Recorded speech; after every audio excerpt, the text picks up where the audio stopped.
আসসালামু আলাইকুম। আমার নাম তানহা জাহান কলি। তোমরা সবাই কেমন আছো? তুমি কেমন আছো? আমিও ভালো আছি। আজকে আমি তোমাদের বাংলা পাঠ্য বইয়ের একটি গল্প পড়াবো।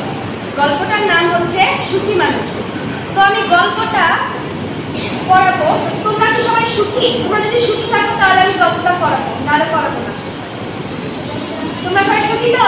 জি। হ্যাঁ। তো সুখী মানুষ গল্প তো পড়ানো তো আর সম্ভব না, কারণ আমার কাছে তো টাইমও নাই। তো আমি তোমাদের গল্পটা একটু বুঝাই দেবো, মানে এই গল্পটার মেইন জিনিসটা মানে কি বলছে, কি বুঝাইছে এই গল্পটা দ্বারা। তো এই গল্পটার মধ্যে 5 জন মানুষ আছে যারা এই গল্পটার মানে গল্পটাতে অভিনয় করেছে। তো প্রথমে হচ্ছে মোড়ল। মোড়ল হচ্ছে গ্রামের প্রধান। সে হচ্ছে গ্রামের সবার উপরে অনেক অত্যাচার করে, তাদের সাথে অনেক খারাপ ব্যবহার করে। যেমন সে মানে মানুষের কান্না দেখলে, মানুষের দুঃখ দেখলে তার মনে অনেক সুখ জাগে, মানে সে অনেক খুশি হয়। সে একজনের গরু চুরি করে, আরেকজনের মুরগি চুরি করে, আরেকজনের ধান লুট করে সে মানে নিজের বলতে গেলে জীবিকা নির্বাহ করে। তো এই হচ্ছে মোড়ল। কবিরাজ হচ্ছে মোড়লের আজকে অসুখ হয়েছে, তার একটা রোগ হয়েছে। তো কবিরাজ হচ্ছে তার রোগ নির্ণয় করতেছে যে তার কি রোগ হয়েছে, এই রোগ সারানোর জন্য কি করতে হবে। হাসু হচ্ছে যে মোড়লের মামাতো ভাই।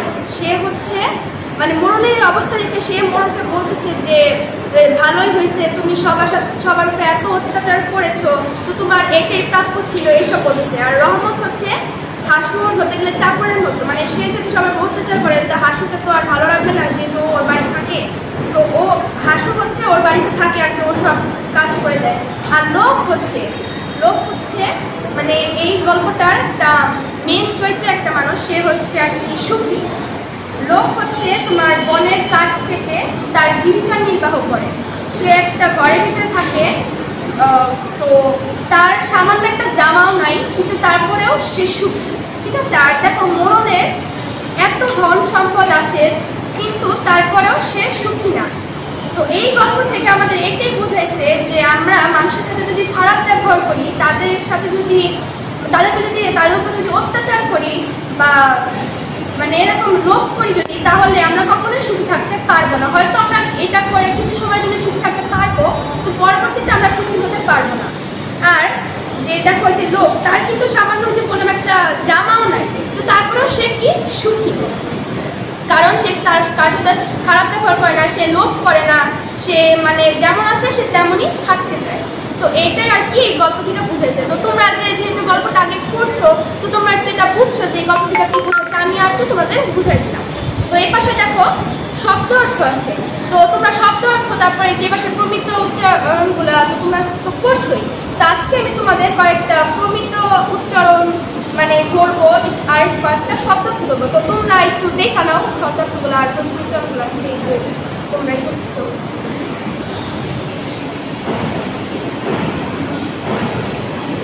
তো তোমাদের কি পড়া শেষ? তো আমি এখন তোমাদের এখান থেকে কয়েকটা শব্দার্থ জিজ্ঞেস করবো, যেহেতু ফার্স্টে শব্দার্থ আছে। তো আমি একজনকে ডাক দিব, সে শব্দার্থ বলবে, ঠিক আছে? তুমি দাঁড়াও। দৃশ্য এর শব্দার্থ কি? দৃশ্য নাচতে নাচতাও। তারপর মিম দাঁড়াও। তৎক্ষণাৎ এর অর্থ কি? তৎক্ষণাতের অর্থ না হয় নাই। তৎক্ষণাতের অর্থ হবে সেই সময়, কারণ এই তৎক্ষণাৎ বলতে কি মানে এখনই করতে হবে এই জিনিসটা, বুঝেছো না? এরকম। আচ্ছা, তোমরা একটু ভালো করে করতে হবে। তারপর নরিন দাঁড়াও। অত্যাচারী এর অর্থ বলো। নরিন পেরেছে। তারপরে আমি আরেকজনকে বলবো, হচ্ছে লাস্ট বেঞ্চের মাঝখানে। তুমি বলবা বেড়া এর অর্থ কি? বেড়া না হয় নাই। বসো।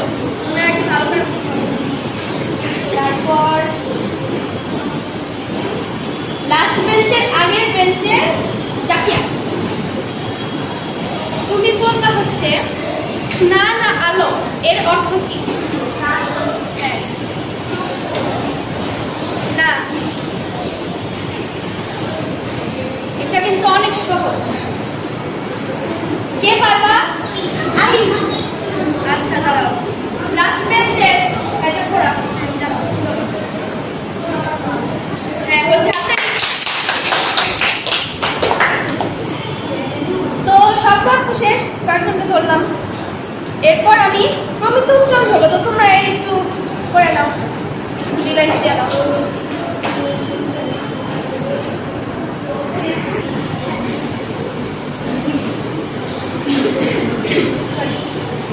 তো তোমাদের পড়া শেষ, কোন করি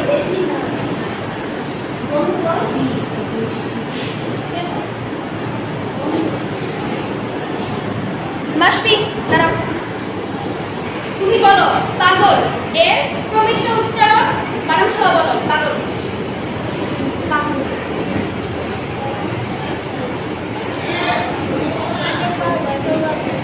জি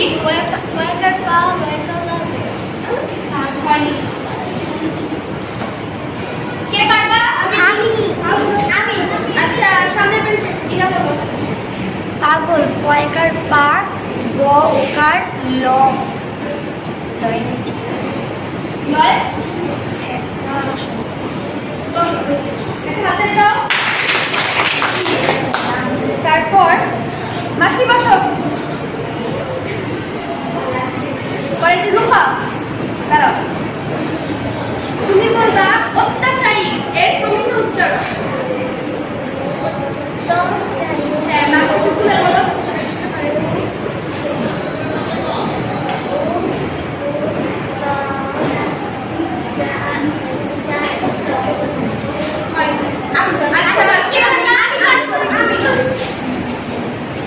আচ্ছা দিদি বলো, দিদি এখানে তো অসংখ্য তুমি বলো নাই। আচ্ছা তারপর মুস্কান, তুমি বলবা হচ্ছে এক দাও। জি কে পারবা? শিখাবো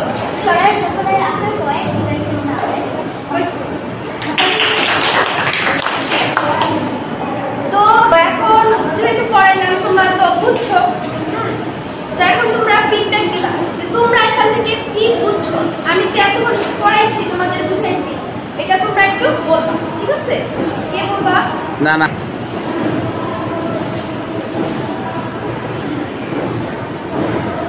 আচ্ছা এটা আসো।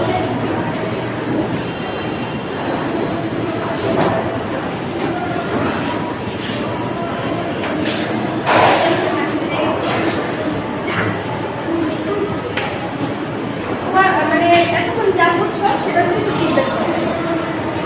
আমরা সুখী মানুষ পড়েছি, এটার মধ্যে আমরা বুঝেছি যে মোড়ল একজন খুবই খারাপ লোক। সে মানুষের উপর খুবই অত্যাচার করে। তার অত্যাচারের কারণে মানুষ তাকে বিভিন্ন অভিশাপ দিতে লাগলো। সেই অভিশাপের কারণে সে একদিন খুবই অসুস্থ হয়ে গেল। তখন কেউই তার কাছে আসছিল না এবং তার রোগ নির্ণয়ের জন্য একজন কবিরাজ আনা হলো। সেই কবিরাজ বলল তার রোগ নির্ণয়ের জন্য প্রয়োজন একজন সুখী মানুষের জামা। সেই সুখী মানুষের জামা মানে তারা হাসু 5 গ্রাম ঘুরে একজন সুখী মানুষ পেলেও তার কোনো জামা নেই। সে এই জন্যই মূলত সুখী মানুষ। তার জামা রয়েছে কিন্তু তার বিভিন্ন জায়গায় ছেঁড়া ফাটা জামা। সে সারাদিন গ্রামে কাঠ কেটে জীবিকা নির্বাহ করে এবং রাত্রেবেলা মনের সুখে গান গেয়ে গিয়ে ঘুমিয়ে পড়ে। শেষে সুখী মানুষের জামা না পেয়ে মোড়ল মারা যায়। তারপর আমরা এই থেকে আরও শিখেছি প্রমিত উচ্চারণ। আমরা প্রমিত উচ্চারণ বলতে আমরা বুঝি যে আমি একটা অঞ্চলের মানুষ আরেকটা অঞ্চলের সাথে মানুষের সাথে কথা বলছে, কিন্তু কথার ভাষা বুঝতে একটু অসুবিধা হচ্ছে। এই জন্য ভাষাবিদরা একটি ভাষার রূপ নির্ণয় করেছে, এই রূপটাকেই বলা হয় প্রমিত ভাষা। ধন্যবাদ। হাততালি।